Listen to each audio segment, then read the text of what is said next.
mendengarkan. Salam Sobi Satu Laras, dimanapun Anda berada, salam sejahtera. Ya, kali ini saya akan melakukan video perkenalan mengenai siapa saya, apa pekerjaan saya, dan kelebihan dan kekurangan dari jasa-jasa saya atau barang yang sering saya perjualbelikan. Contoh dalam hal ini adalah senapan angin. Oke, baiklah, untuk pada kesempatan kali ini saya akan memperkenalkan, nama saya Heru Pramadana, atau kalau di Facebook tertulis H Pramadana. Saya adalah seorang perakit, dan apapun ya yang berhubungan dengan senapan angin, mimis, peredam, aksesoris, popor, chamber, laras, bubut, dan lain-lain. Saya menyediakan segala jasa yang berhubungan dengan senapan angin, jasa ataupun barang ya. Untuk dari segi harga dan lain-lainnya, menurut saya dengan kualitas apa yang saya berikan sangat kompetitif ya di sisi saya. Untuk seperti perakitan sebuah senapan, bisa dibilang saya termasuk yang paling terjangkau harganya, dan saya tidak tutup-tutupi bagaimana saya mengambil keuntungan dan lainnya. Saya akan menjelaskan apa saja bahan atau bahan baku untuk merakit senapan apa saja seperti ini, baiknya bagaimana dan cocoknya bagaimana, dan saya akan menanyakan kepada rekan-rekan atau calon pelanggan saya atau yang memang sudah langganan apa yang terbaik dan berapa harganya, terus berapa jasa upah saya untuk merakit. Akan saya ya dibilang belak-belakan ya tidak ya, soalnya masalah nominal mungkin tidak bisa sebelak-belakan itu untuk dikatakan, tapi pasti saya kira-kira nih kisaran 500-nya kemana nih, 500-nya ya keringat dan biaya operasional saya alias untung saya. Nah, masalah perkenalan, oh iya, saya tinggal di Pekanbaru, Riau. Untuk pengiriman dan lain-lain biasanya saya menggunakan aplikasi Shopee dan Tokopedia. Untuk membantu rekan-rekan juga yang bagi belum berlangganan dengan saya atau belum pernah melakukan transaksi, maka akan ada rasa keraguan dong untuk melakukan transaksi dengan orang yang belum pernah kita lakukan. Contoh orang yang belum kita kenal, atau seperti saya masih baru ya di dunia persenapanan, dan masalah baru, saya hitungannya junior sih di dunia perbedilan. Dari segi umur saya mungkin sudah termasuk yang paling muda. Saya berumur 23 tahun dibandingkan rekan-rekan perakit lain yang mungkin jauh ya pengalaman dan jam terbangnya di atas saya. Tetapi untuk masalah teori dan ilmu lain-lainnya, saya akan selalu belajar dan selalu ingin berkembang di dunia persenapanan angin Indonesia. Oleh sebab itu saya tidak akan marah atau tidak akan merasa terganggu ketika ada kritikan, Mas, mungkin senapannya begini bagusnya begitu.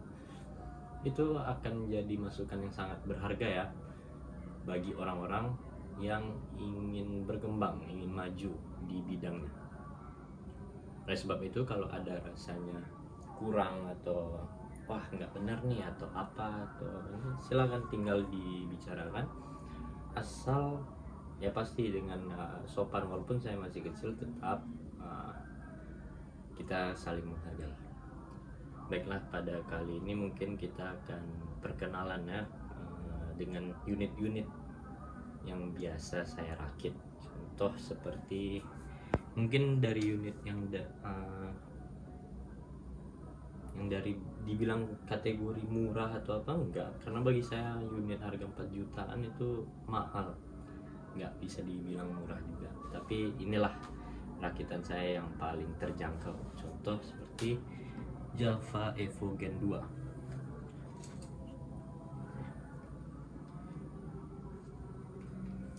Oke, saya akan cerita menjelaskan sekilas saja tentang unit ini, tidak masuk sampai detail bagaimana ruang ledaknya, valve-nya warna krem, per yang saya gunakan warna apa, kenapa begitu. Saya tidak akan sedetail itu, ini hanya bahasan sekilas. Java Evo Gen 2, generasi kedua dari Evo chamber, made by Java Pro Indonesia. Mungkin sudah lama ya merek ini Java Pro di dunia perbedilan, jadi mereka mengeluarkan barang sudah banyak, dan untuk masalah kualitas termasuk yang paling baik menurut saya Java Pro. Side levernya lembut, actionnya lembut, dan contoh seperti ini mungkin kelihatannya tidak terlalu berpengaruh ya, tapi tangkai panjang sedikit ini saja ini sudah mempengaruhi. Ketika kita mengambil tembakan, tangan kita sangat dekat dari sini, ini sangat membantu. Jadi dari segi side lever sudah bagus, OD masuk chamber, OD 13, dan untuk dimensi chamber ini Java Evo Gen 2 termasuk yang paling kecil. Mungkin hanya berapa cc ya ruang ledaknya. Pokoknya dia tebalnya ini 25 cm, 25 mm atau 2,5 cm. Untuk tabung menggunakan 450 cc, aman di 3000, regulator paintball. Untuk sekarang OP adalah 1900, 1850 atau 1900 ini. Nanti kalau dipompa lagi sekitar 3000 dia bakal naik 1900. Laras menggunakan Polymax alur, ini Polymax PXS alur 6. Apa bedanya laras Polymax biasa dengan PXS? PXS dia hanya ada OD 14 dan harganya lebih mahal. Dan kenapa dia mahal? Karena dari segi alur dia lebih halus, lebih pengerjaannya lebih niat mungkin ya, jadi kinclong dalamannya. Jadi kayak saya perakit, gampang merakitnya, kasarnya tinggal pasang, tes beberapa mimis, bersihin, udah oke.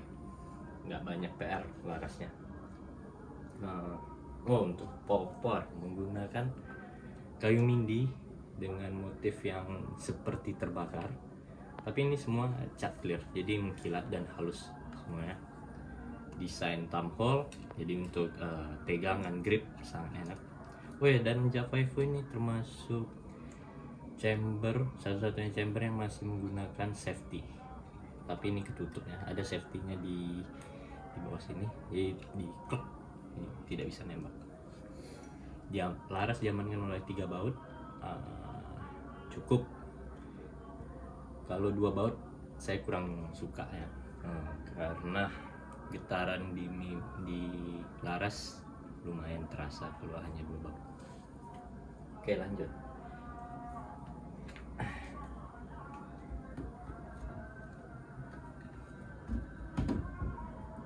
Untuk selanjutnya mungkin Minion Gen 2, termasuk sangat terjangkau ya harganya, walaupun sekarang mungkin sudah naik harga.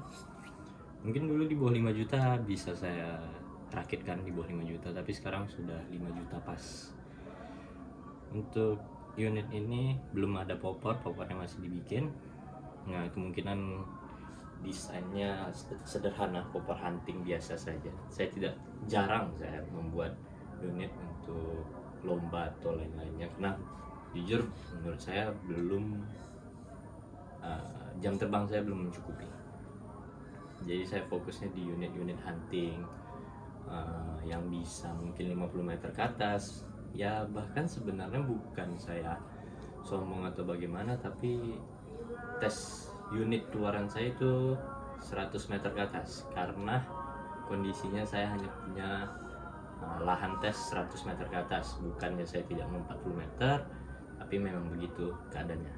Dan ada sih video unit saya tes 40 meter untuk harga yang rekan bayarkan sekitar 4 jutaan. Kalau 30 meter saja tidak satu kuku, kalian rugi, karena 4 juta itu duit yang lebih dari cukup untuk mendapatkan akurasi sebuah unit yang bisa melakukan satu kuku di jarak 30 meter.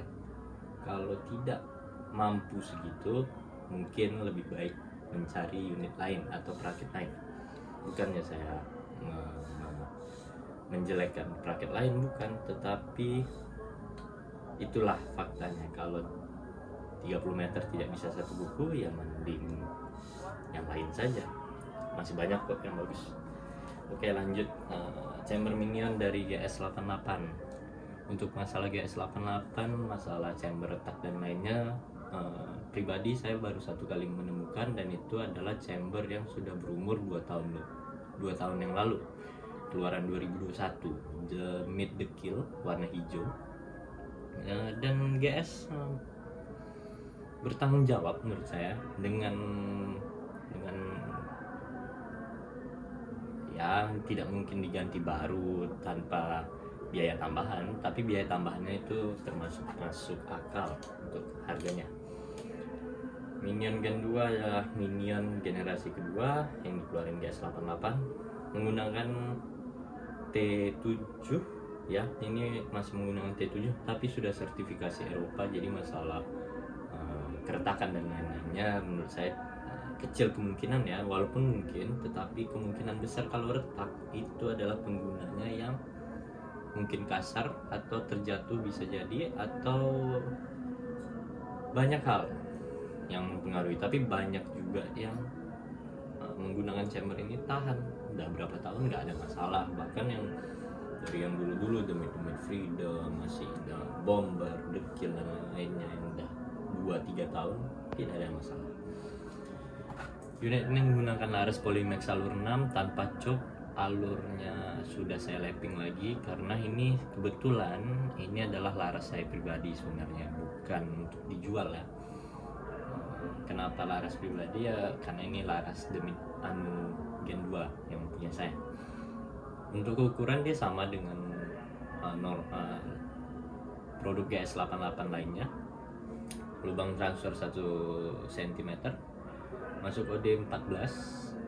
Untuk panjang masuk chambernya masih agak sedikit berbeda ya dari yang lain, karena ini chambernya kecil. Mungkin kalau bisa oke, dengan kotak rokok nih, sangat kecil. Tetapi ini sudah saya tes untuk speed 950 ke atas menggunakan mimis lah. Ini chamber mampu. Kenapa? Karena desain di dalamnya, output dari angin dari tabung ini ke ujung laras dia sangat dekat.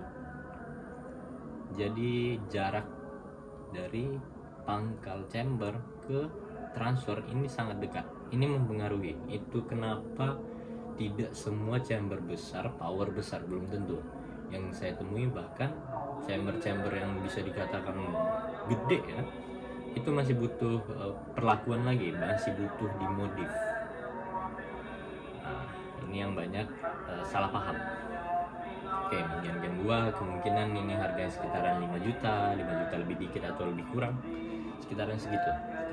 Untuk power dan lain-lainnya bisa dinegosiasikan dengan saya, maksudnya mau penggunaan jarak berapa, nembakin apa, itu bisa kita bicarakan lagi. Lanjut. Nah, chamber Hammer X, chamber sangat terkenal dengan power yang besar karena ruang ledak yang sangat besar. Tetapi tidak menutup kemungkinan kalau powernya tidak terkeluarkan kalau yang ngerakit tidak paham mengakali airflow atau saluran angin yang ada di chambernya. Jadi harus ada di modif dikit supaya powernya keluar